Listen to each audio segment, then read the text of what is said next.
Welcome to the Five Phenomenon Podcast. I am your host, Shane Hazen. With me again for the end of our third TV G.O.A.T.s series, Ted Heycraft. Number three. Not number 6, but number 3. No, number 3. Yeah, number 3 is Ted Heycraft. Yeah, just another prisoner reference. Or I can't let the prisoner go. Is that a prisoner reference Number- or a Beatles reference? No, well, no, that's number 9. Number 9. Okay. So You did it in the tone of number 9. Oh, so I that's see. why I went with that. We're on topic. We're discussing a third of our series, The Wire, my pick for the greatest of all TV shows. I went with the obvious, although... But we ought to tell it, so those keeping track at home, obviously The Prisoner was the first, and that was my pick. That was your pick. And number 3 today's The Wire is your pick. So The Singing Detective, that was, you were kind of being objective about that. Objective or neutral or middle ground or. You were asking me last night about what is the definition of peak TV, how does it work? And I think that's as close as I found to what everyone's pick was pre-peak TV. I think there's obvious. We discussed this a little at the end of that episode. We talked about the Decalogue or Hill Street Blues, but Seen elsewhere. Yeah, but now anyway, what did you watch this week, Ted? Well, since we did the last podcast, I saw The Green Knight. What did you think of The Green Knight? I found it fascinating. I did find it fascinating. I think because you guys were having kind of mixed reactions to it or down. Didn't I say you're going to like The Green Knight? Did you say, oh, well, I bet you did. I said, I think you're going to like The Green Knight. No, I did. Even though I had a really strange, this is a really comparison. I kind of felt like it was the film felt like the Last Temptation of Christ, the end of it. David Lowery's flat out said that. Oh, okay. The ending is definitely doing a Last Temptation of Christ. Oh, okay, good. Well, there you go. It's a big spoiler for the end. Yeah, but I'm not as dumb as I think I am. No, you caught it. Man. Cool. Good for you. So anyway, yeah, it's very, very fascinating. If you like medieval goobiness. Goobiness. Yeah, check it out. And then, of course, you and I got a chance to see Speed Racer again last night. Going back to our Speed Racer episode, Yeah. Snake eating its own tail. Right. Because our podcast was in the show notes or the class notes for We Saw It at USI. Yeah, I think we've had Eric Bracemith, the professor, on. You've had him on before for an interview. Right. We did an episode on Speed Racer, and he listened to the podcast to help him juice up for the class. And I think he's going to give a link to the students that maybe check us out. That's what he said he was going to do. Yeah, That's why I said snake eating its own tail. Oh, I had a convention last weekend, and I did a Jack Kirby talk, so I was doing a lot of your patented Jack Kirby talk. Yeah, it went an hour and a half this time. It went over a half hour. Go back to our Jack Kirby Star Wars episode for a taste of that. My only really interesting thing I watched this week was The Night House. Have you? It's Rebecca Hall. It was at Sundance a few years ago. It's a horror movie. It was sold to me as a companion piece to Christine. Have you ever seen Christine with Rebecca Hall, the movie about the Florida anchor woman or reporter? I have seen that. Yes, I did see that. In fact, that was I somehow that escaped me. And I forgot when Rebecca Hall came on my radar. Probably, I was trying to think about this too. Probably Vicky Cristina in Barcelona. Well, yeah, definitely that one. Yeah, but you're thinking something. Before but Christine was prior to the Woody Allen, or was it after the Woody Allen? That is the Woody Allen. No. The Christine. Was it before? Oh, that's way after. Way after, really? Oh, okay. Yeah, it's way after. I caught up to that Christine late. But yeah, she, and that's where I saw that was playing here in the theaters. I thought, well, yeah, that's a drawing card for me. Her being it's an oversell to say it's a sister piece to Christine, but Christine is an amazing movie about depression, a very honest movie about depression. And this is a horror movie in the same vein. I think Rebecca Hall is kind of amazing in her pick of projects in this regard. And she has a movie that was at Sundance this year that's her directorial debut, and I'm really curious after this. So you're saying this horror film is not a companion as much, but it's worth seeing? It's about suicide. Is it worth seeing? Yeah. Okay. I mean, it's 2020 goes to 2021, and to going to a theater, it's harder.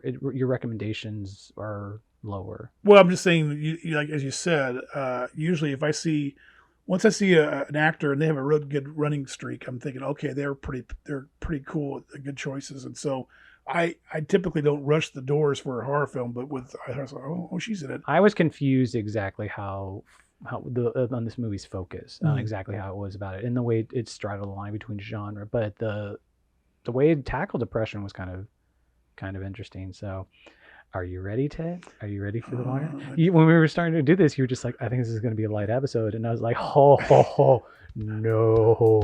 I'm still going to be deep in the hole, huh? Yeah, way down in the hole, as they say.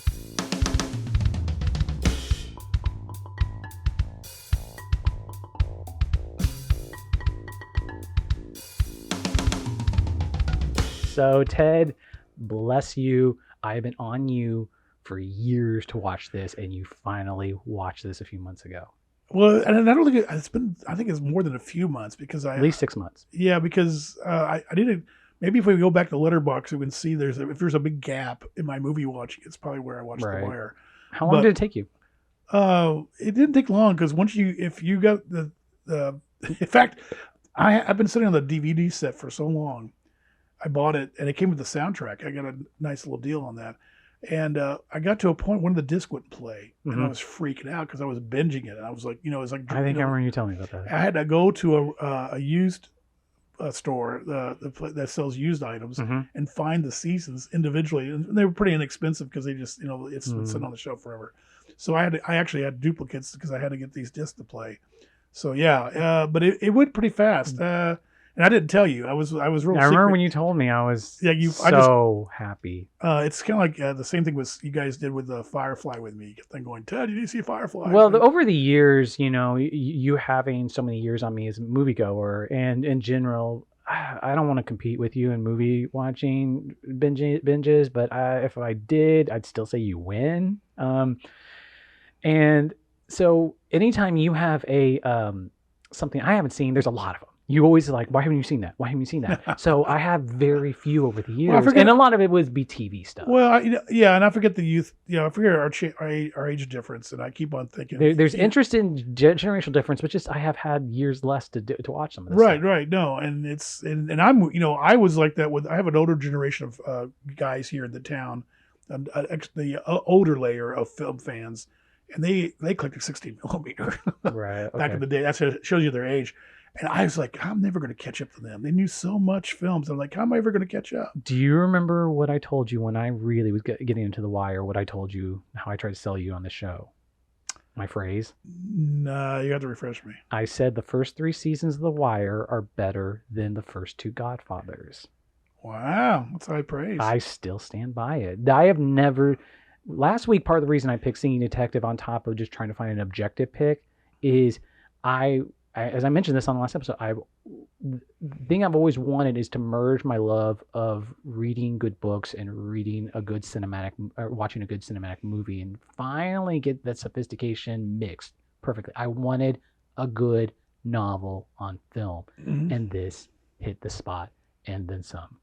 But even though I don't know, I still am a little reluctant to compare cinema and television together. Well, it's not a very cinematic show. That's the other big thing. So. And also, we should have started out with this. At the end of last episode, you couldn't even remember the name of the Wire. Oh, I was calling it The Heat for some reason. The Heat because Heat is a lot of people who are influenced by The Wire are also specifically The Dark Knight. Oh yeah, always reference it. So The Wire. Should I do the synopsis? You should do everything, and I'll just kind of think I'm going to be color commentary here. It's 5 seasons of over. The main character on The Wire is basically the city of Baltimore. There's hundreds of characters. Each season, if you want to didactically describe it, has a overall theme. The first one's the drug war. The second is the death of the middle class. The third is reform. The fourth is education. And the fifth is the media. Or here's another way to look at it. And this is just. Did you have a different take? Well, no, not if you're taking just another words for what you're saying. This is just another the seaport system in the second. Right. Yeah. I mean, but I'm saying these are these highfalutin ways that sound boring, but once you get into the show, I mean, we're talking 100+ characters, and every time I've watched a show probably 3 times all the way through. I don't think there's a boring storyline the entire time. Every single switch to character, you're sighing. But no. I'm trying to assess it. I'm trying to think. I am engaged with every character. I know almost every character's name. I mean, I have no problem. I mean, yes, this is just excellent television. This is and what you said. I got really hooked, and I couldn't, it's one of those things where, can I watch another episode before I go to bed type thing. But it's still not it. You watched another series recently that you thought was even better, Well, or you prefer, which is, to be fair, a very cinematic series. yeah, and somebody else recommended to me, our friend Beth in L.A. I remember she really liked I'm it. talking about the Nick. The Nick, and I'm just thinking, I don't know. I think I just it's Soderbergh. I think is a different. I love Dave Simon, and I love what they doing, but I think there were some interesting artistic choices in the Nick that hooked me more, and that's more of a cinematic hook on my part. So probably Finishing out the synopsis, each season takes place it starts in the police department about a wire trap to entrap, or not entrap, excuse me, you got to get our legalistic terms right, to catch West Baltimore drug trade, the ones that have the high rises in certain corners. And then it takes, the first season takes the idea that most cops shows up to this point have been very cops and robbers, good guys versus bad guys. And it follows a structure. One of the big influences on the first season is Richard Price's novel, The Clockers. And it's about equally showing both sides and about the level of sophistication in the drug trade and why it's hard for the police to get them and how smart and they know exactly what the police is doing. From there, it could still be a cops and robbers show, but then the second season moves. Do you want to do your description now to the seaports? Well, yeah, I mean, like I said, the illegal drug trade, number one, number two, the seaport system, which I even with watching it this late and coming to it this late, I could sense that a lot of people probably back in the day were going, what? And I wanted to see probably more continuation of the characters, and you're getting a whole new brand of, you know what's crazy? The second season, also, to get into this, I reread All the Pieces Matter by Jonathan Abrams, a book about The Wire. The second season is the highest rated season. And then the third season was the lowest. And this show, like, it's fascinating how all these shows that are kind of greatest of all times are candidates, modern ones. You think Breaking Bad, Mad Men, and The Wire. And this is maybe a little disingenuous of a point to make, but we're always on the verge of cancellation after certain seasons. And The Wire, after season 3, was perpetually David Simon had to fight for those last 2 seasons, and we're going to get to season 5, but a lot of people think season 5 jumped the shark because it lost 2 episodes because instead of having 12 or 13, it had only 10. But I mean, and to be fair, Breaking Bad had weird ratings off and on, and The Wire and Breaking Bad overlap in that midway through their run, when they thought they were going to get canceled, the season 3 of The Wire and season 4 of Breaking Bad were written as series finales, and then they tied up a big storyline, and then they had to keep going after that. Mad Men was near cancellation just because the show was expensive, and like they were debating that for the last 2 seasons. But yeah, getting back to the between season, the transition from 1 and 2 is really fascinating because I think I'm sure that's been done. I'm sure there's some other examples of it, or maybe there's been done since then. But you got used to all these characters, a certain part of Baltimore. It's anthology, but not exactly anthology. And then all of a sudden, you're just in a whole new setting and a whole new group, and it's fascinating how Simon and his crew tie it together and keep it going. Integrated into the whole 5 seasons. It's my friend Dustin Lavelle, occasional guest host, pointed out that that's the season where like it just is so different that's why the show opened up to what it was. It had to be about the city of Baltimore. Right. So then we get to and that's the seaport where the drugs are coming in. Then we get to season 3 and we start to go to City Hall and we see all the political stuff, although that takes place heavily over the next 2 seasons. And there's 2 reformers, one of the characters that's been along all the way, and a police captain who's being pressured by the mayor and all the chain of command. One of the big points of the show is the politics on every single level and how everyone is badly incentivized to keep power and rank to actually do something good. It's a very, very angry show. Then season 4, which I really want to get your thoughts on, is when we start to go into the education system and see all the kids who end up on the street or never get an opportunity. And then in the final season, we're shown how the newspapers missed every single story throughout the entire 5 seasons. Yeah, and also a really interesting kicker of a Pulitzer Prize type story being fostered onto the paper. Yeah, with the Jason Blair style. Tom McCarthy Yeah, Spotlight director Todd McCarthy. Yes. So, I guess I should just bug you about your reactions to each individual season. So, season 1, when I first watched it, I remember how we watched 1 or 2 episodes together, and yeah, in fact, you fell asleep during. Did I?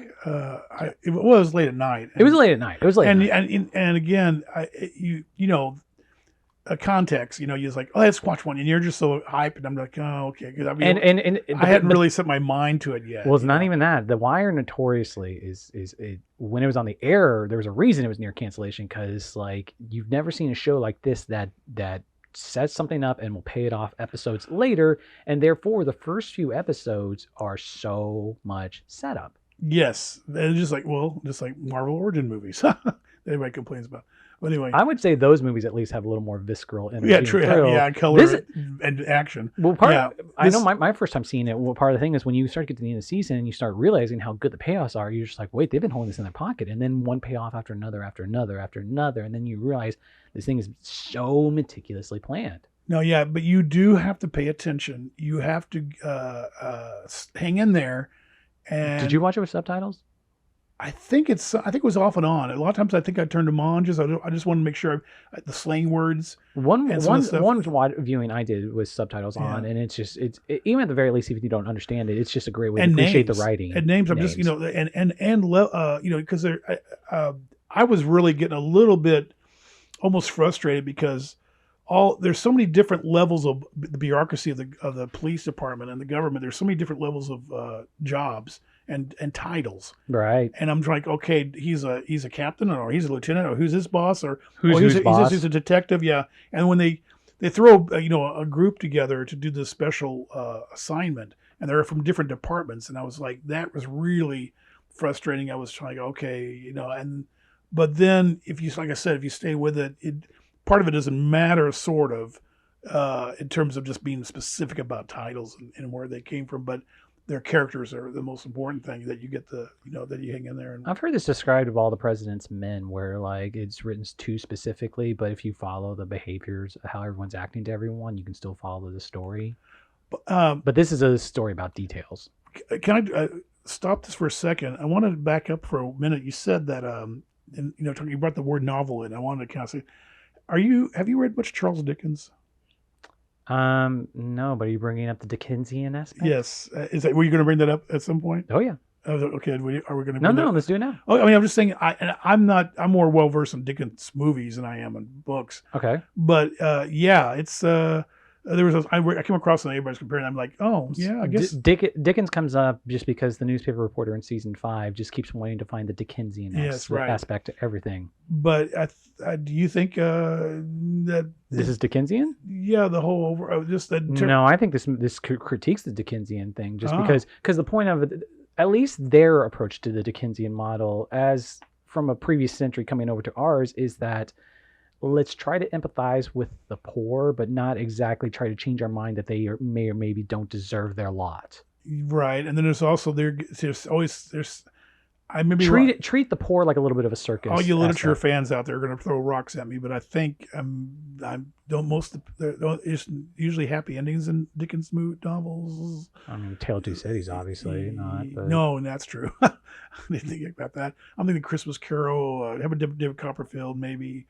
I don't know. Great Expectation we read in high school, and that's kind of an ambivalent. But whereas I thought, no, I don't know if I want to go with that as if you want to argue that the show isn't critiquing Dickensian aspects of it, it's just a buzzword that doesn't mean anything. But because especially when we get to the end, I'll have another thing to say about something about that.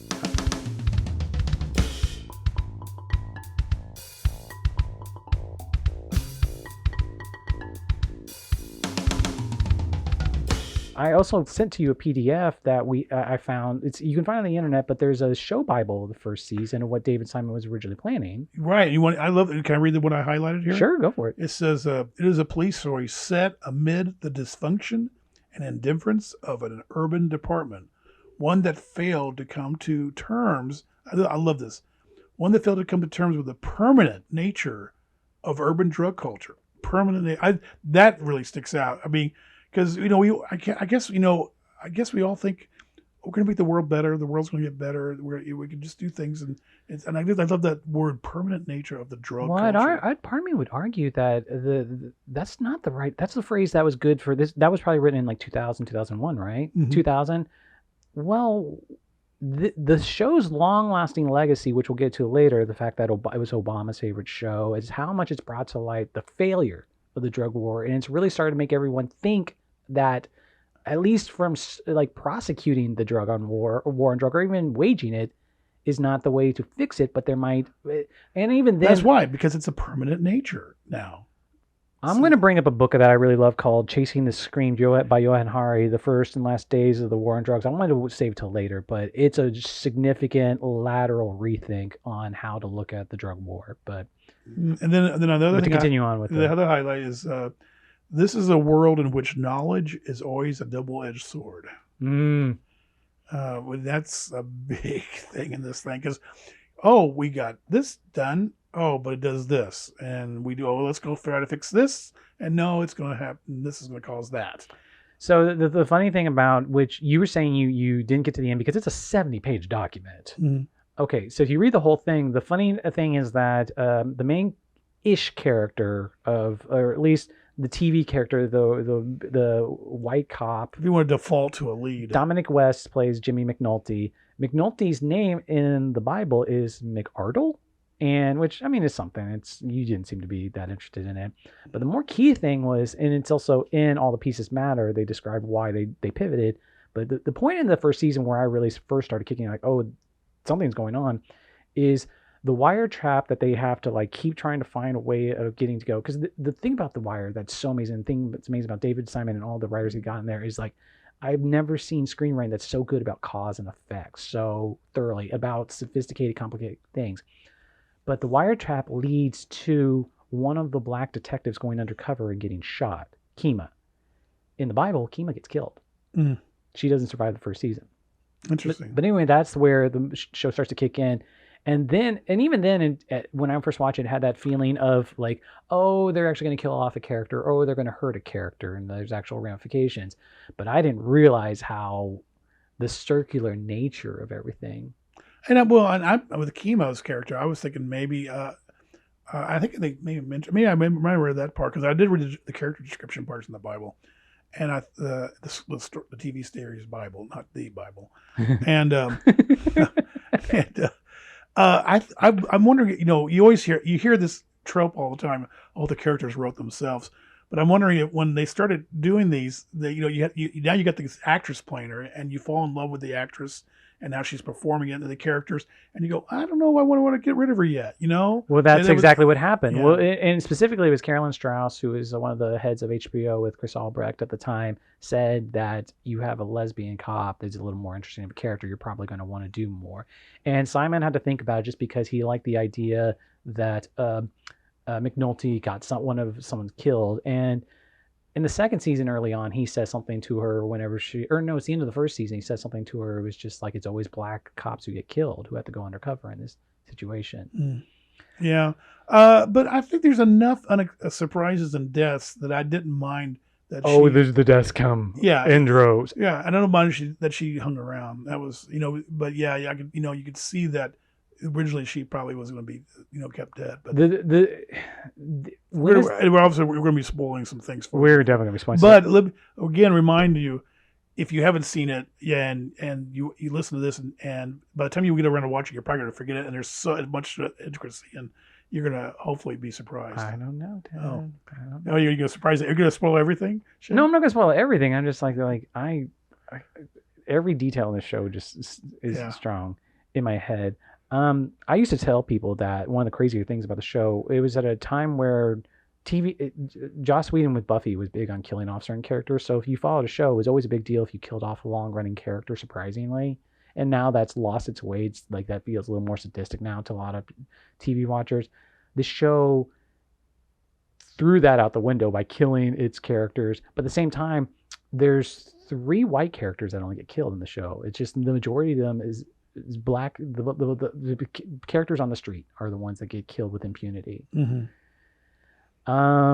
okay, so we're going to season 2, Ted. One thing, were you watching these as they? Did you have HBO? How did you watch it originally? I read an article when season 3 was premiering. Oh, so I was way far away, and and the DVDs didn't really come out until then. They came out around season 3, so I had to catch up with the box sets. So you never. And then I watched season 1 and took my time on season 1. Season 2, I binged, was really into it, and I remember season 3, I stayed up all night, probably watching half the season. And I still remember the end of the penultimate episode of season 3. The end of that was where I was like, Godfather. Yeah, and I kept going. I don't know which I saw first. No, I know. I kept on. It took me a while before I figured out the guy running for mayor is like, he's Garcetti. Yeah. I also he's in Game of Thrones. Well, see, I haven't seen Game of Thrones, but Dark Knight Rises. I'm sorry. In Dark Knight Rises. Excuse me, he was probably cast in Dark Knight Rises for. Yeah, and he, I thought he made quite an impression on me in Dark Knight Rises, and then here he is. Oh, I get to really see him, chew some scenery. He's in the big IMAX opening with Bane. Yes. Just to keep you engaged, Ted. When we're getting to the second season, did you notice? I really only have one example, and it came up in the book, but that David Simon during season 2 apparently had a contest with the actors to see if they would notice that every script had at one point or another a line from the Wild Bunch. Oh wow! Holy crap! There's a really cool story of Amy Ryan. Is that do I have that in here somewhere? No, that's not in your Bible. This is season 2. Amy Ryan was trying to get more episodes with her arc, and so one of the actors gave her the line, and it was whatever the line is after "Let's Go." Oh, why not? I think that was it. Yeah. And then, but she was, and David Simon's like, interesting, you got that. And David Simon said, did someone feed you that? And she said, no, why would you think that? Wow. In fact, that's fine you bring her up because I wanted to see more of her near the end. It's interesting. Some kind of like slip out, of the but come back. And they come back, but not as much as I want. One of the things that blows my mind every time I watch this is the plotting, at least up until maybe arguably season 5, and we'll go into why season 5 maybe doesn't feel strong, is so watch-like, which goes to with a long time, my favorite comic book of all time, Watchmen, which also is a great TV show, which arguably could have been a G.O.A.T. unto itself. And the fact that all the pieces mattered, to paraphrase the book. And yet this show was organically, there's a lot that could have changed.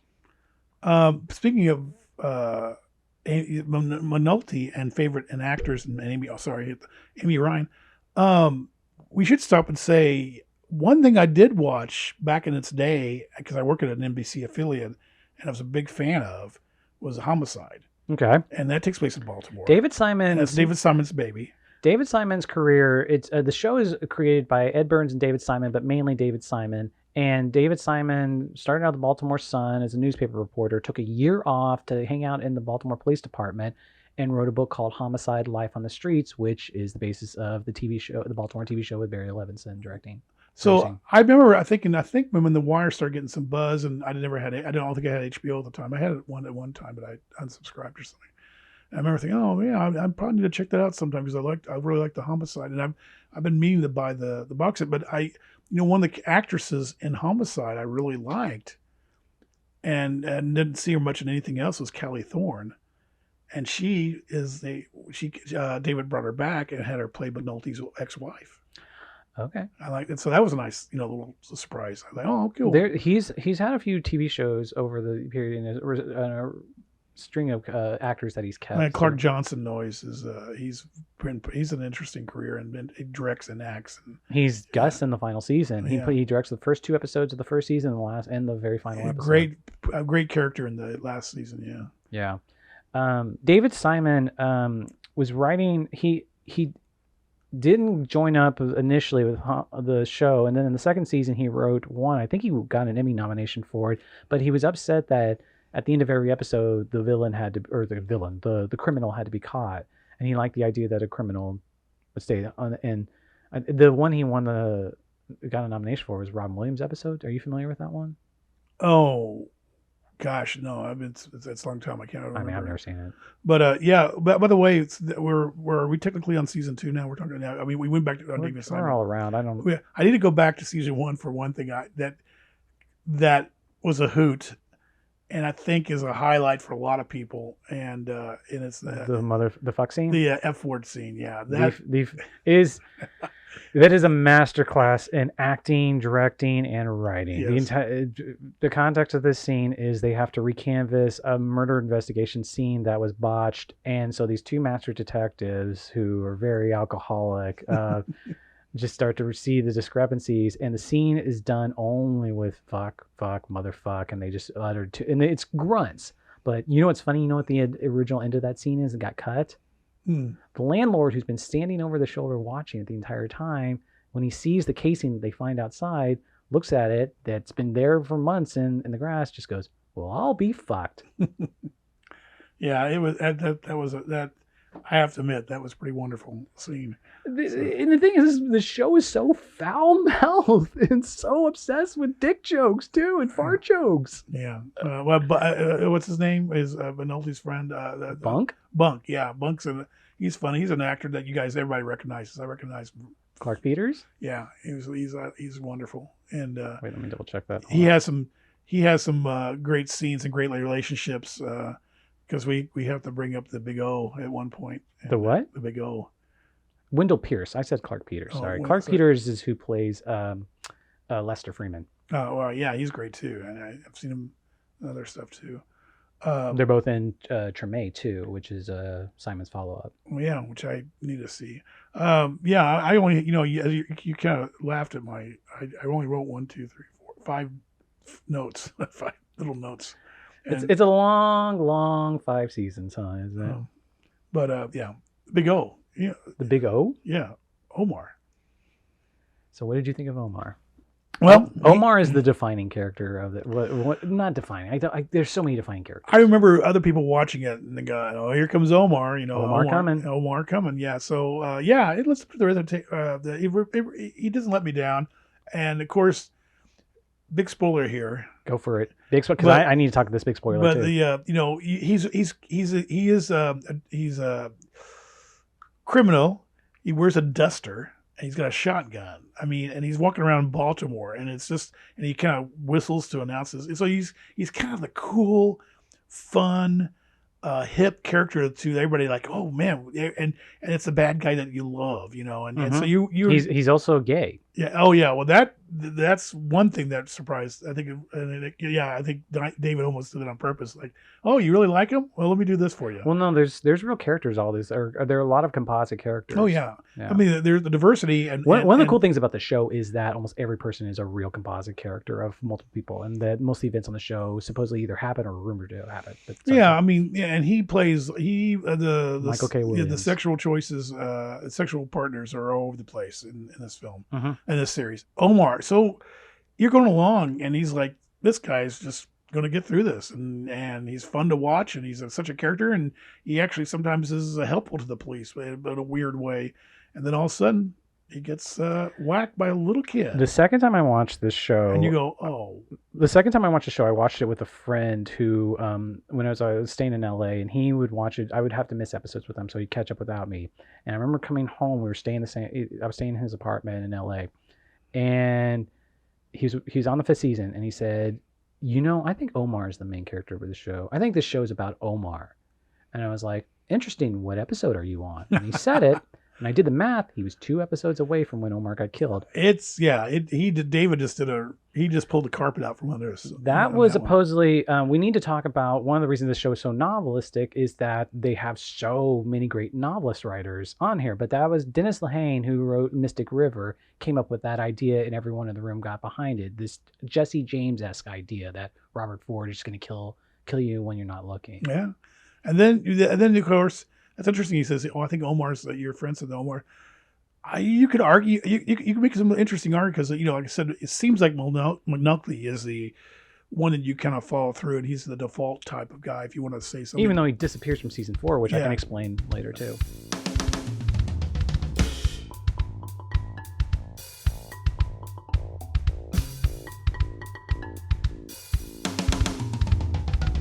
But Bubbles.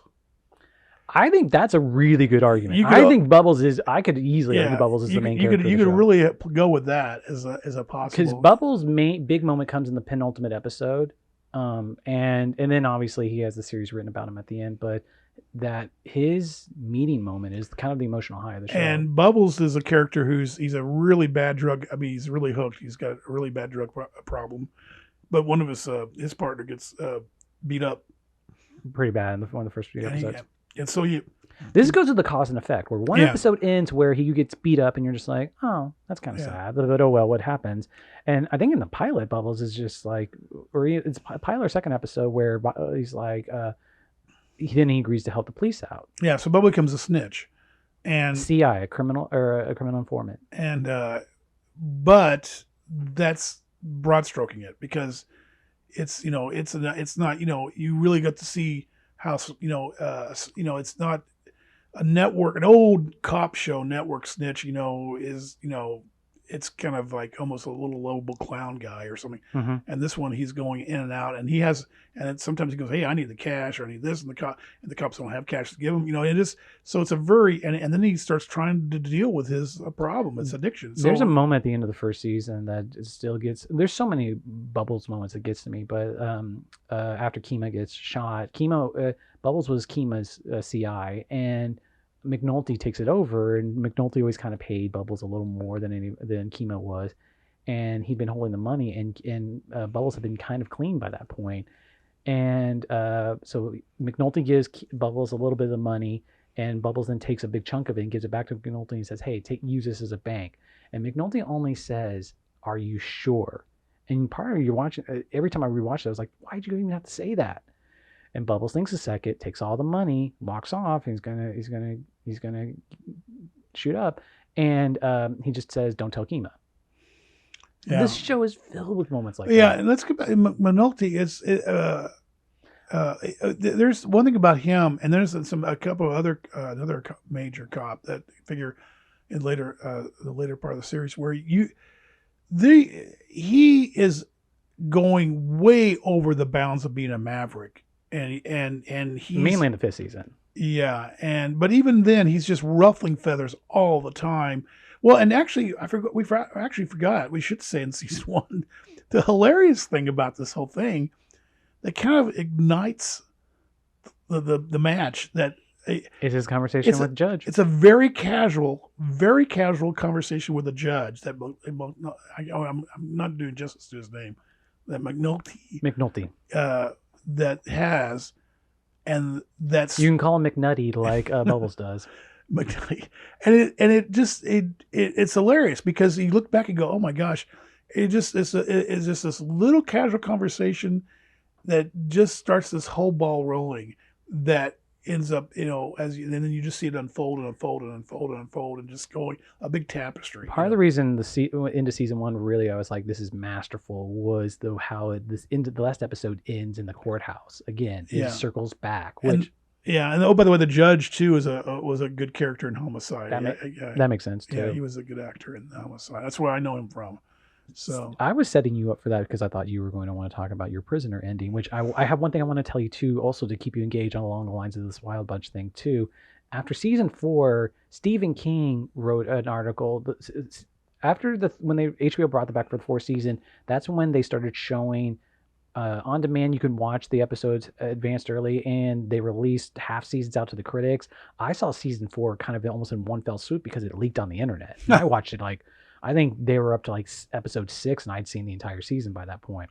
But Stephen King wrote that he said between season 3 and season 4, the show went from good TV to classic, all-time classic TV compared to the first 3 seasons of Sopranos and The Prisoner. There you go. Yeah. I'm telling you, I wasn't blown up smoke when I said that. No, it wasn't that. I thought you wanted to, because when you first saw the finale, you said you compared it to the circular nature. Well, do we want to jump to that? I mean, because we're going to jump all around. There's so much, but basically, McNutty, he instigates a fake serial killer thing, like in the 5th season. It just really gets out of hand. You can imagine, and I'm sitting there just like, what are you doing? Oh my gosh, this is. I mean, it is cringeworthy. It's nerve wracking because you just like, he's going to bring it's going to, because I remember when it came on. That was the reason all my friends started saying, "I think it's Jump the Shark." Yeah, but I thought it was wonderful because it was like, God, how are they gonna get out of this? And we haven't even described season 3's plotline too. But. And it's gonna bring down all kinds of the mayor because the mayor's been saying, hey, we're gonna this and the cops need overtime and all. Oh, it's just like juggling all these balls. And then at the end, the guy that he had used as a serial killer that he had stashed into another city, he's bringing him back to Baltimore. That's the final scene. That's the setup for the montage. Every season ends. There's no music in the show, but every season ends with a glorious montage. The first season ends with Step by Step by Jesse Winchester, and the second season's I Feel All Right by Steve Earle, who plays Bubbles' sponsor. Right, and also Steve also contributed one of the versions of the opening song. He did the season 5 opening of Way Down the Hole. But then season 3 is Fast Train by Van Morrison. The song the montage that just always gets me every time is the season 4 one, I Walk on Gilded Splinters. It's a Dr. John song by Paul Weller. And then they go back to the very, very first one, which is the Blind Boys of Alabama's rendition of the theme song, the credit song, which is Tom Waits' Way Down the Hole. Right. And they use that version for season 5. They changed every title sequence with. Okay, this is going to be a stretch, and you're probably shoot it down. Go for it. And it was just because I was thinking, just because of the fact that you wanted me to watch, we're going to do The Prisoner, Designated Detective in this. I'm thinking, so I had all this, roaming in my head, and I'm watching this and like, so Mcnulty and this guy, was he an alcoholic or a drug addict or alcoholic or just mentally ill or he was messed up. He was mentally ill, I think. I know when they pick him up at the end, like McNulty has to go find him. Right, he has to go find him. He's switching to another town. And bring him back to Baltimore, and this is that he uses as that they faked his death because of a serial killer. He stops on the highway before getting into the city and pulls over. And just has one more look at Baltimore. Gets out and looks at Baltimore, and then they go into the montage. Now, the montage, to me, I looked at it again last night. There are some happy moments in it, but there are also not all. The majority of them aren't happy. Right. There you go. Thank you. And then it just kind of ends with just random shots of the city and life as it goes on. Then it would come back to McNulty, and he gets in the car, and it says, let's go home. Right. And that's the end. So I'm thinking, number 6, the nameless agent gets back to his house. Mm-hmm. He's back home. Mm-hmm. And he gets back in his car and he's driving again. Of course, he's still imprisoned in the system. And the life goes on, but he's still going to be a prisoner. He's not really escaped. Nothing has really changed. Nothing has really happened. And here again, that's what's happened here. Oh, I think you're totally. Well, I mean, I think that you're just locking on to what the ending is about. The fact that like these institutions can't change unless there's a big reason to change, especially because the whole show is about all these people holding on to power, unwilling to like actually face the reality on the ground. So until people really address that, or until things get so bad that, like, as we're going to get to later with the Freddie Gray riots that come up later, and even then, significant stuff hasn't changed. Like there's nothing's going to change. The show is a very angry show. So I just thought I'm glad you agree or you see totally, that. But yeah, totally. And it's so hilarious because but also there's also Sidner at the end of it too. There's like 2 or 3 scenes where it just goes back to the pilot. Yeah, Sidner goes back to the judge in the final episode. Yeah, right. And so here a British 68 pop, almost kind of secret agent type show. And then this show here, and actually that they're dealing with these kind of issues. That's why I guess they're G.O.A.T.s. Well, the one of the things that was also came up a few times in All the Pieces Matter that I never realized, but Ed Burns, one of the co-creators of the show, he's got a specific personality. He was a police officer who left the department and was always going up against his superiors, and a lot of the people around him describe him as someone who thought he was the smartest person in the room. And then after he left the Baltimore Police Department, then he went to teach at a Baltimore middle school. And his anger behind season 4 is kind of what makes season 4 so well. But Dominic West said that part of his basis of his portrayal of McNulty constantly being like, I know better than my bosses, and my bosses are going to fuck this up, was based on Ed Burns. Yeah. What was the much factor into the season 4? Just season 4 nails it, and just No. No, Dominic West. Oh, you said you were a season. So because one of the fascinating things in the book, these roles got to almost every single actor to the T. Most notably Dominic West. And Dominic West because The Wire was constantly on the edge of being canceled after season 3, they tied up all storylines and they thought they were canceled. They were canceled after season 3 and they were canceled after season 4. And David Simon had to argue to get another season. After season 3, he argued for 2 more seasons, and he said he can bring back all the actors. But they'd released all the actors, and Dominic West was ready to quit at that point. So he said, "I will." The way they argue is like, "We'll write you a little bit into season 4, but we need you gung ho for season 5 to finish out everything." And Dominic West, he just kind of, in the book, he's like, I missed out on the best season. And it's funny because David Simon, when he was trying to get the show back on the air and convince all the actors back in, he has this great sales pitch he would give to them. And he tells a story.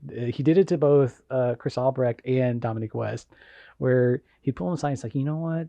You're going to one day be in a bar near closing time. You're going to have had too much to drink. And they're going to start closing. And you're going to turn to the bartender and you're going to say, hey, one day, a long time ago, I was on a show called The Wire. And the bartender's going to look at you and say, that's nice, but you got to go home. Well, okay. Now, and then you're talking about season 4. That's my my first note was the F word scene. And the second note, the 4 kids in season 4. Yeah.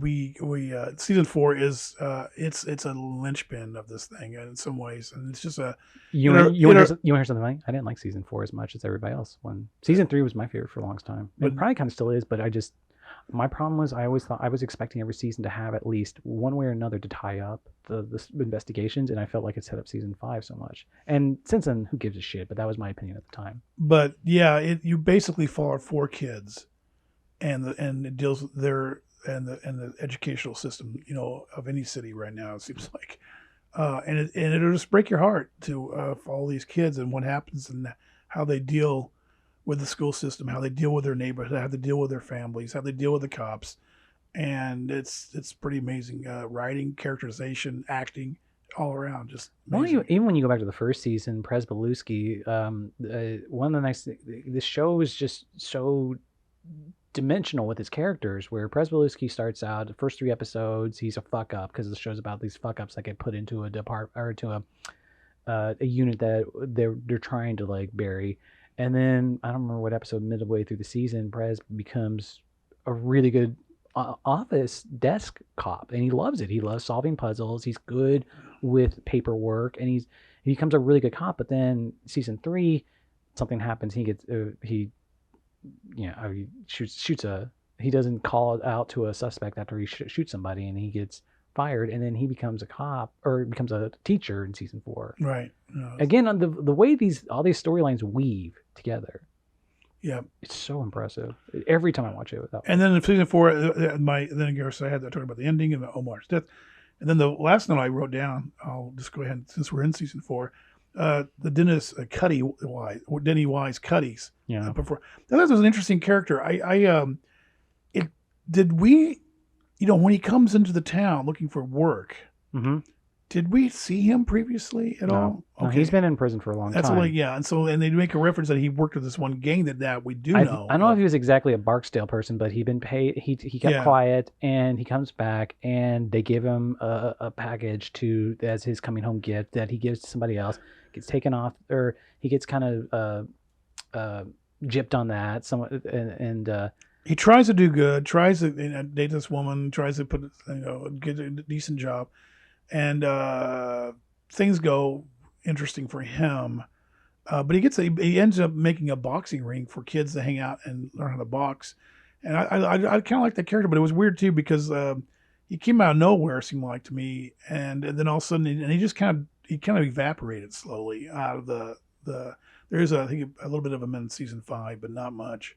I guess it's mostly season 4 after he gets shot in the foot. He's in the hospital, and that's where he hooks up one of the kids to the precinct to Bunny. the Bunny Cole. Yeah. Coleman. And there's so much. We haven't started to talk about season 3. Season 3's the Hamsterdam storyline is so Yeah, but Bunny's character that's something worthy to talk about.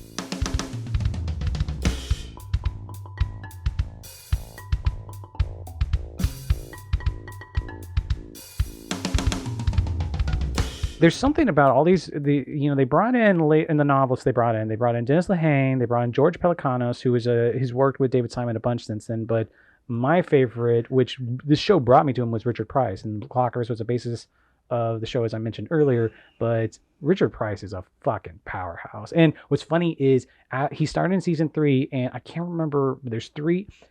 They worked in 3 scenes from Clockers into the show. Yeah.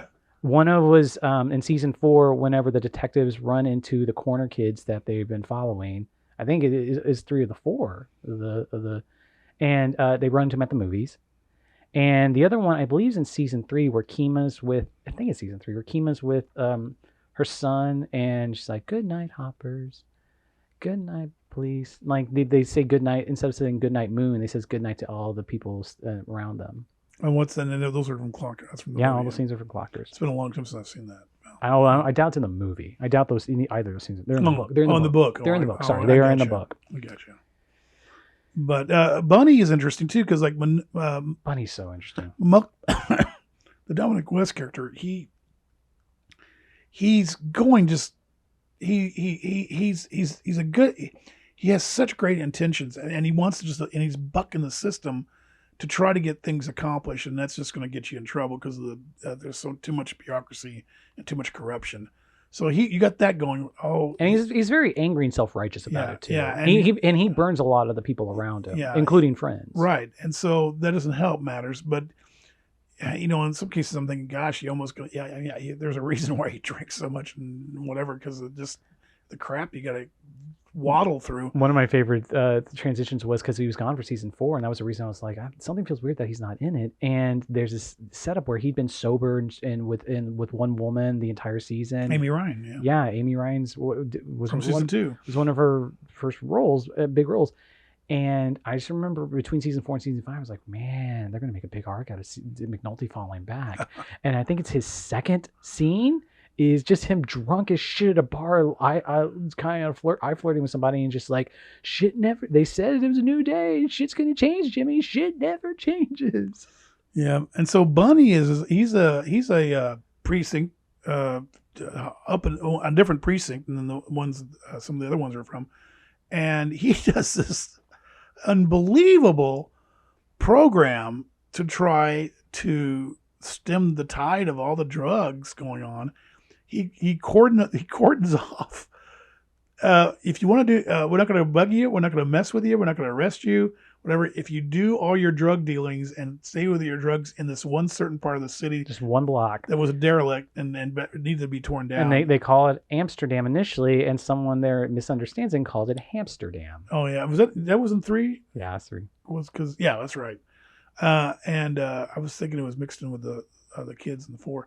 But yeah, I mean, that shows you how much this thing's so interwoven that I'm mixing up seasons now. Mm-hmm. But and it's just, again, you're just like going, and when it does get discovered, because they did stretch a little bit of I'm thinking this couldn't last that long in reality. I think they stretched it a little bit. Okay. Because I work in TV and if it would have leaked out and it would have been covered so quickly. They would have been on that thing much quicker. Well, but it makes for fun episodes. I mean, when I say fun, involving interesting episodes. Well, and the season was about reform, and on the same time, one of the critiques the show makes of the drug trade was that, look, if we were serious about either decriminalizing or legalizing some of this stuff, then from an economic standpoint, there's no reason to kill people over this. Yeah. And the only reason the police is coming after them, just because clearly they gave up so much of the drug trade, it was because of the bodies. They were killing everybody. And so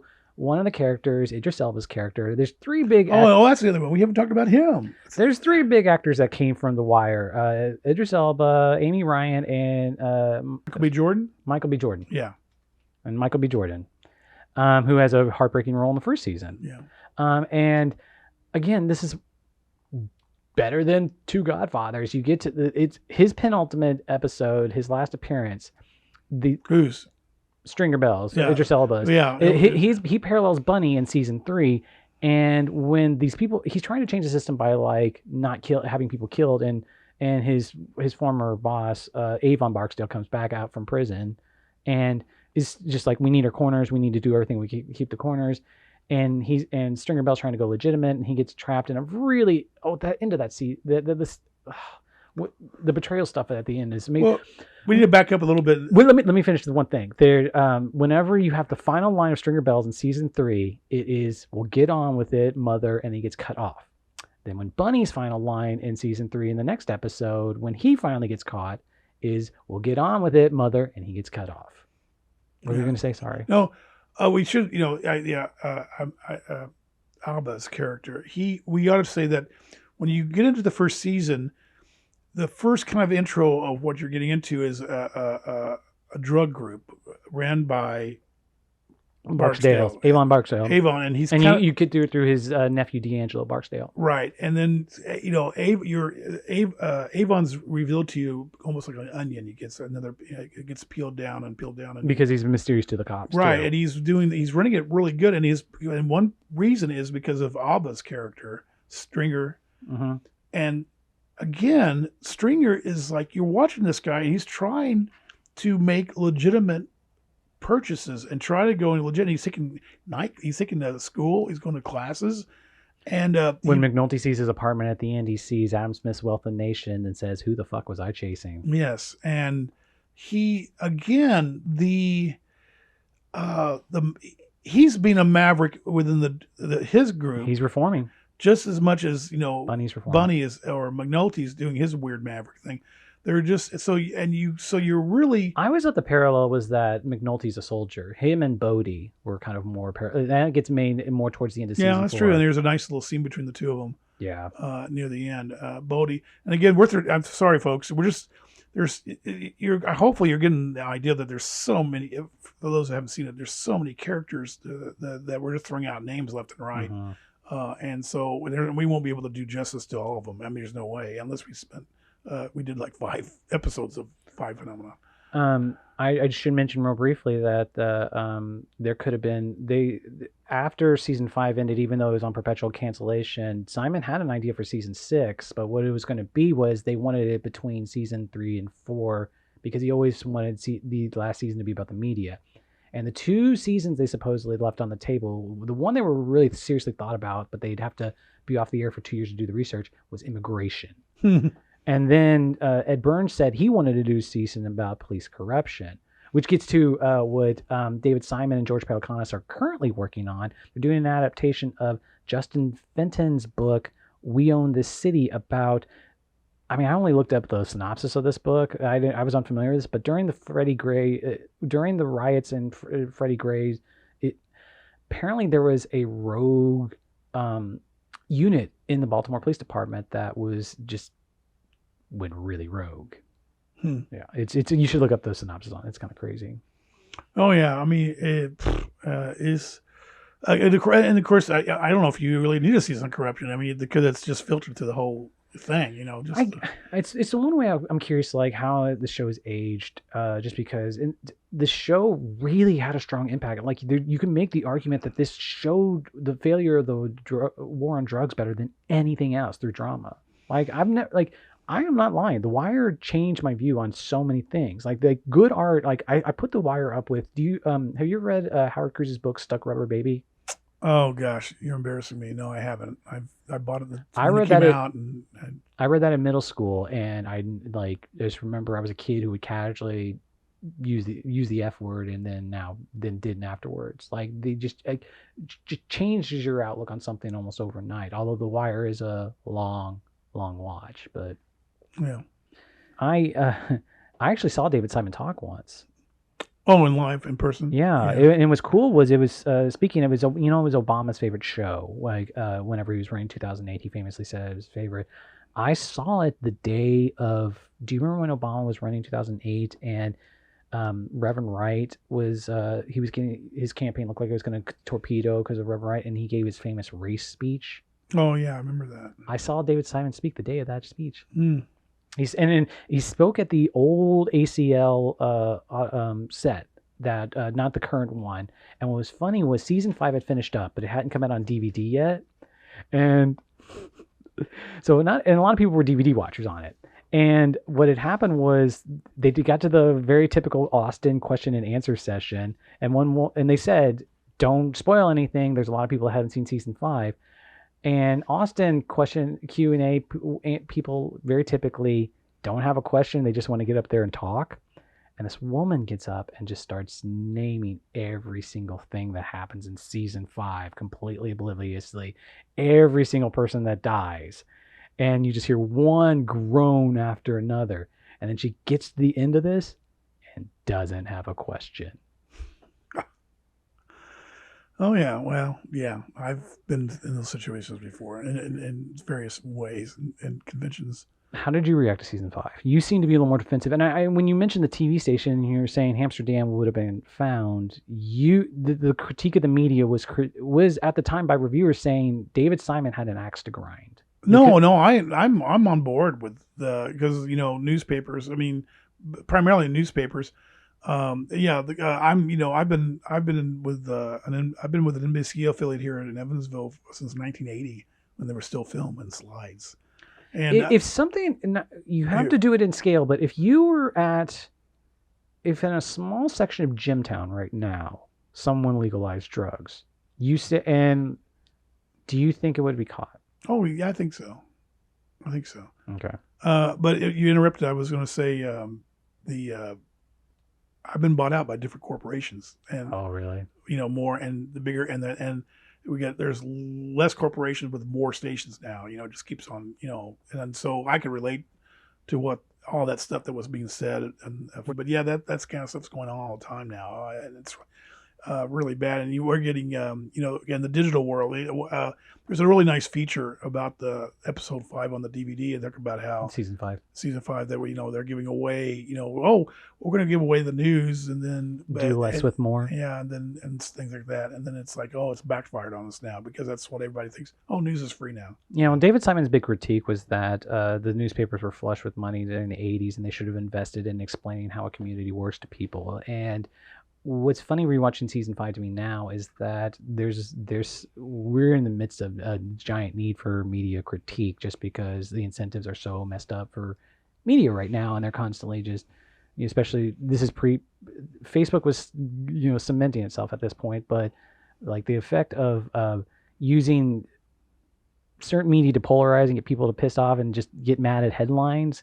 Like, I don't know if Jason Blair is really the devil on this, but at the same time, the other big issue of season 5 for him was chasing the Pulitzers and chasing the prizes, which legitimately that still is an issue. Supposedly, if they'd had the extra episode in season 5, the Templeton character would have had more explanation for why he did what he did. And and explain who the Templeton character is. He's based on a Jason Blair, Stephen Glass reporter who basically just makes up starts making up quotes. Right, and he gets caught up in the fake serial killer. McNulty's fake serial killer. So McNulty and him start inadvertently working together. Yeah, and so that's what makes it such a big, scary mess. Yeah.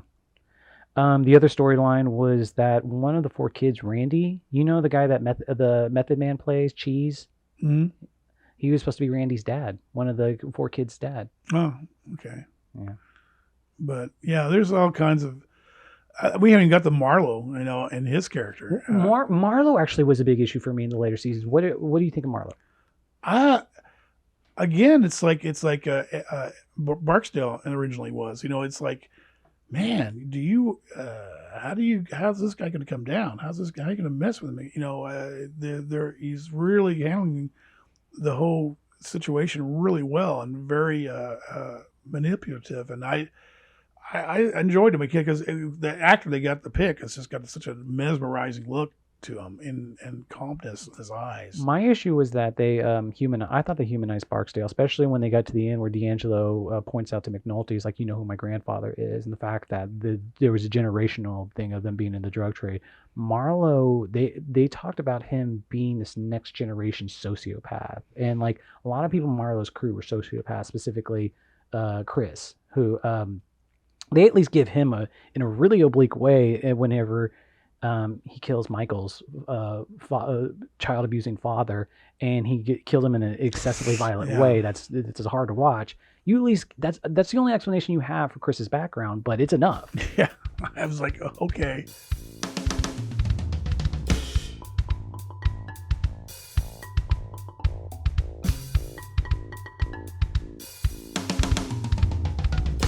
We haven't talked Snoop either. Well, Marlow, Chris, and Snoop are a whole new generation and a whole new way of like, ooh, this is not the Barksdale era, and it's not, their grandparents' era. Snoop's opening of season 4 is a classic. I saw the opening of season 4. I don't know if I saw the first time for the leak, but at the old school Alamo downtown, they actually showed that on the big screen, like a week in advance. And that opening scene is just a freaking all time of her at the Home Depot. Oh, right. With the nail gun. Right. Yeah, that's a cute little scene. Yeah. When she first started on The Wire, she was still dealing drugs, apparently, the actress. And then she, there was a big thing because of the writing being so precise where the writers didn't let too many actors improv, but she was one of the ones for a while they did. And then on season 4, they pushed her back and were like, you need to be a real actress on this. So as this was ending, I forget the exact timing, how I think the Wire ended a little after The Sopranos. The Wire ended in 2008. I forget when. Sopranos is 2007, I can remember. But going towards the end, David Simon, when he would compare the shows, he would always talk about The Sopranos being Shakespearean. And he would always say The Wire is not Shakespearean. Because especially with shows like they were like, how's it going to end? He would always point out it's Greek tragedy. And Baltimore is all the institutions are a Greek chorus. I can see that. That's a good, because I mean, like I said, some critics want to use the word Dickensian. Dickensian, but Greek tragedy is much more appropriate. Yes, yeah, and Shakespeare. I mean, but Shakespeare's everywhere too. But yeah, tragic flaws. Overt so Shakespearean is a good example. Sopranos is a good example. I mean, if you watch it on HBO Max right now, there's the Did you watch it 4x3 or 16:9? They did a remaster in 2014. I think I watched I was trying to watch my remasters, and some of the discs didn't work. So I had to watch some old DVDs. So I maybe watched them in 2 different formats. Depending on what I watched. They mastered the original in video, and so there's certain elements, especially the wiretap stuff, that it's video-ish. Yeah. And like the very first episode, David Simon, you felt that even though the show can be visually a little wonky, there's some really great visual stuff in there too. From a standpoint, the show is done without music. Doesn't do flashbacks, with one exception in the first episode where they want to make sure that the citizen that testified against one of the D'Angelo Gant gets shot, and then they got a note saying we don't know who that is, so they did a flashback.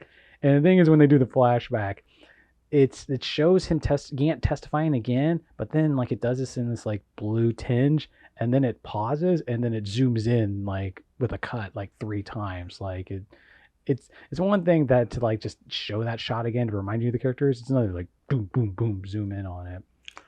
I noticed there's apparently and I don't know if I saw them on anything I had. There's some they shot some little prequels. I'm unfamiliar with that. Yeah, it's apparently on the disc. A little character like one of the characters when they were a kid and stuff. Like 3 little short prequels. Were these on the season 4? I'm not sure what season and what disc they're on, but yeah, go to Wikipedia, go somewhere you'll see that. If you look up right now on HBO Max, what's kind of frustrating is I have seen everything David Simon's done except Generation Kill, which he was doing around the same time as season 5, and The Corner, which is kind of a prequel to this. Which Corner was his first thing that he produced on his own after. No, I don't know who. Corner is not available on HBO Max right now. Yeah, I'm very intrigued to watch Corners after seeing The Wire, but you might want to go try to track those down. When I misplaced my box set, I couldn't find it tonight. So. Well, mainly when I was reading the book, All the Pieces Matter. What book now? Who's the writer and the complete title? Jonathan Abrams. It's the inside story of The Wire. Okay. I love everything David Simon's done since then, but nothing has matched this. The Deuce is pretty good.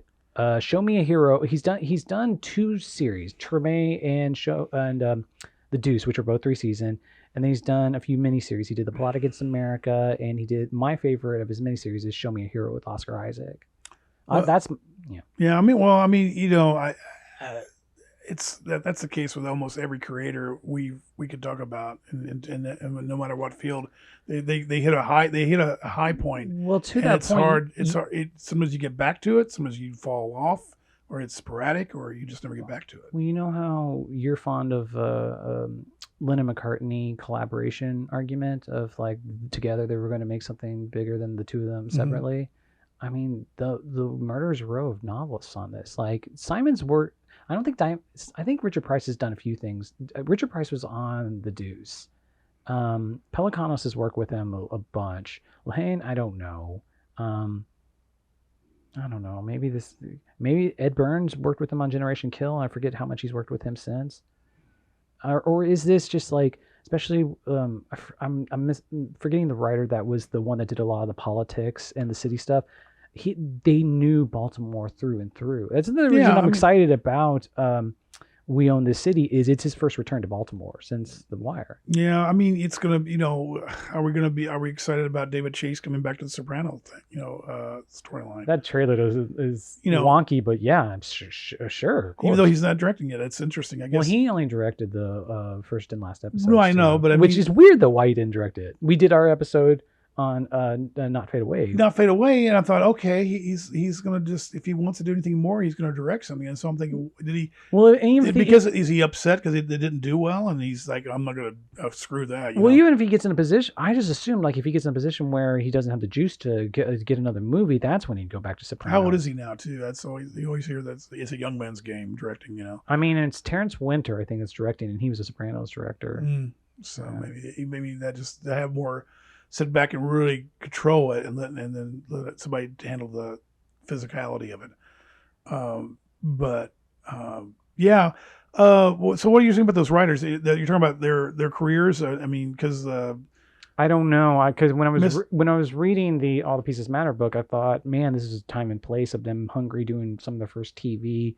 But I don't think that's true because they've all worked together since then. I think it is that Burns and Simon, and again the other writer, I'm forgetting, just knew Baltimore really well, and they came up with the rule that like all this stuff had to either be true or rumored to they've heard about. Yeah, I mean, in Homicide, I mean, you got Homicide in the TV series Homicide, and you got The Wire. Man, that's high ground to get back up to again, so maybe, but hopefully we'll see something from David down the road. Oh no, he still does great stuff. Yeah. Something this, because I just made the point. I don't think it's his masterpiece. I don't think season 5 even matches up to the rest of the show. And season 5, I remember the time being very defensive about, and watching it's still great. It's George Pelicanos says at one point that the writers kind of. They all agree in this book when they're talking that season 4 is, they think, the highlight, and season 5, not everything that could have been. And George Pelicanos makes the point that like, yeah, season 5 doesn't have a good internal logic, but it's still better than any other season of any other TV show. And season 4 is probably the greatest TV show season of a TV that's ever been. According to him. Season 4 kind of broke my heart, and then season 5, I'm like totally maybe hit a nervous wreck because I'm like. Even Bunk, Mcnulty's best friend, and Bunk's like, oh, man, I'm washing my hands of you, baby. Just get out, and you're just like, oh my gosh. One of my favorite things I sent this to you, like whenever I'm wanting to remind of The Wire, just because the writing is so fucking good, just on a dialogue level, there's 2 great videos you could look up out there. There's part 1 and 2 of the 100 greatest Wire quotes. Yeah, and of course we have the one character with the S word. The what? The character with the S word. I don't really want to say it.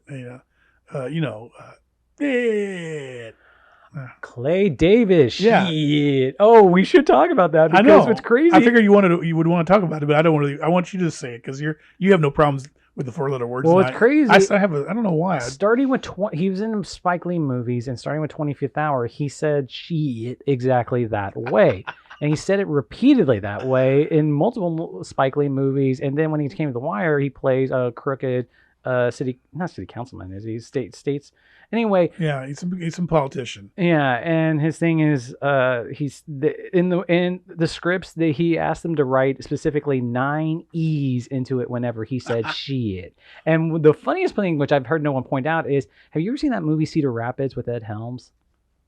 Yeah, I did. He's in that. Okay. And he says shit exactly that way. Oh, wow. And there's a point when it's in the trailer to that movie where they reference Omar. They talk about it. He says something, like he has a line where he says something like, "Is this like that character Omar from HBO's The Wire?" And it's so meta. And then we could just combine all these characters and actors. I want to, another, going back to Homicide, Andre Braugher came out of that, and we were like, wow, who is this guy? This guy is mesmerizing. He's great. And I thought in some ways the Andre Braugher in Daniels? The Wires is Daniels. I'm like, wow. Lance Reddick. Yeah, I'm like, who is this guy? And he's got, and what they both have in common is this swagger and intensity and stoicism that just is very appealing and very, you just want to follow these guys and see what they're going to do with their careers character-wise. And my favorite Daniels quote in that thing is, "You'd rather walk in shit than let the world see you work a shovel." And then how about William Walls? Are you going to talk about his one scene? Well, which one scene? The one where he's talking to Mcnulty in the hospital? That to me, that's pretty powerful because you actually see one of the great a decent scene from him. He's kind of like I don't like him. Because he's kind of despicable. Oh, you're talking about that? No. Oh, his audition. You did the middle finger where it was one of his first scenes in the pilot. He goes, "You Mcnulty are a gaping asshole." This one's for your. He did give him 2 middle fingers. Like, this one's for your eye, and this one's for. But you know what? I want to say about him is like, well, they didn't have, if he was younger and they had the money, that's a perfect Gene Hackman, and he kind of resembles Gene Hackman. Sure. Yeah, I don't know why. I thought you were going to go with that. That's one of the greatest examples of how to be novelistic with very little real estate, where one offhand scene. Did you catch it? I'm sure. Hopefully I did. Whenever they're looking for Omar's boyfriend, they go to a gay club. Oh, yeah. That's, and I go, well, they didn't really do much with that, Literally, and there's a section in the book where they talk about the fact how much of a thing where it's like that's the only addressing they do. And at one point, Landsman, the head of Homicide, whenever he's interviewing Bubbles, when Bubbles confesses to a fake murder that he didn't really do just because his companion had died, and he pukes on Landsman. Landsman goes in the bathroom and is cleaning the puke off himself and looks over at the back of the bathroom, and there's a piece of graffiti that just says "Rawl sucks cock." That's the only time the show addresses it. Yeah, right. Yeah, and but they do give a nice scene to Rawls. I mean, because most part he doesn't. He is a character that you don't really like you don't like. But there's one scene when Kima gets shot, and the scene that I guess originally she was supposed to die, but she says this is not your fault. But and Mcnulty's just out of his mind. He's just and for once we see him going, oh, I really have done some shit here, and taking ownership emotionally on it.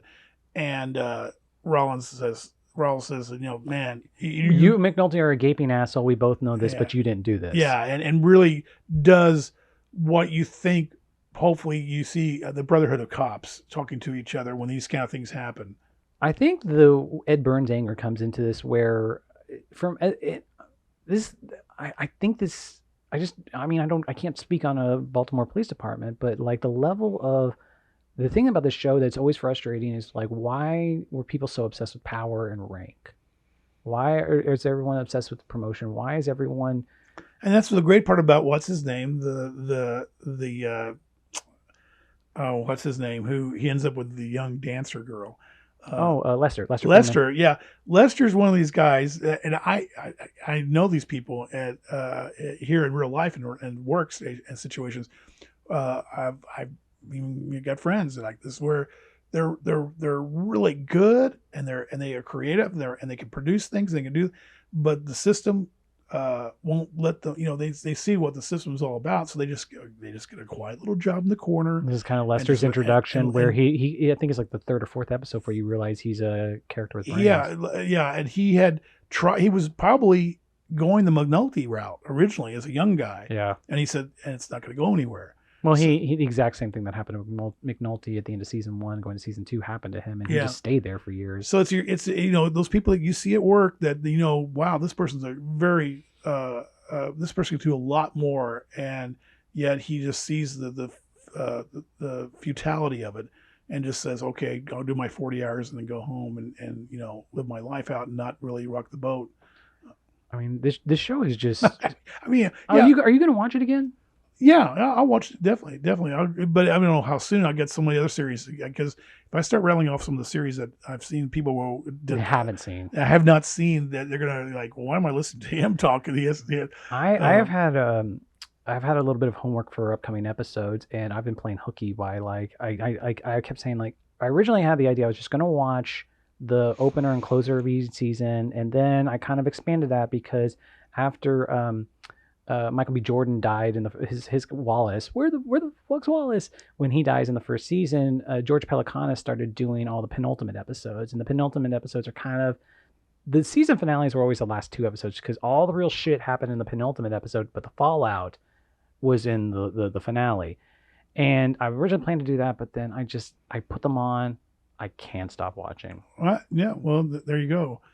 So, I mean, I hope that if any of you, those out there listening, hopefully the ones that have seen it enjoyed us rattling on about it. But the ones that haven't seen it, if it's very confusing, I hope to just trust us. That's why we're just rattling on. There's so many characters, so many plots, so much insight to everything, that you're just gonna. It's a full course meal that you just keep on wanting to eat. It's a novel. A few years ago, I'd had this idea for a script I wanted to write that was a multi-character one. I was stuck on it forever. I mean, I had this thing in my bottom drawer for like 10 years or more, and on a whim, I was just like wrote it with the wire on the background, because I then decided the way to get through the character arcs, that there were so many characters, I was like, oh, the city I'm writing about is the main character. Yeah. And I wrote that thing in a month.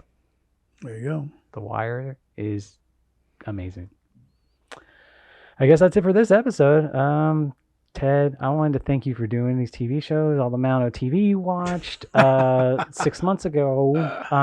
I'm just so proud of you getting through The Wire in particular. Well, I'm glad for letting me talk all and interrupt you so much on talking about The Wire. Oh, no, not at all. I mean, and maybe we'll have to do another mini series on TV series once I get caught up on some. I mean, because I would love to talk about the Nick.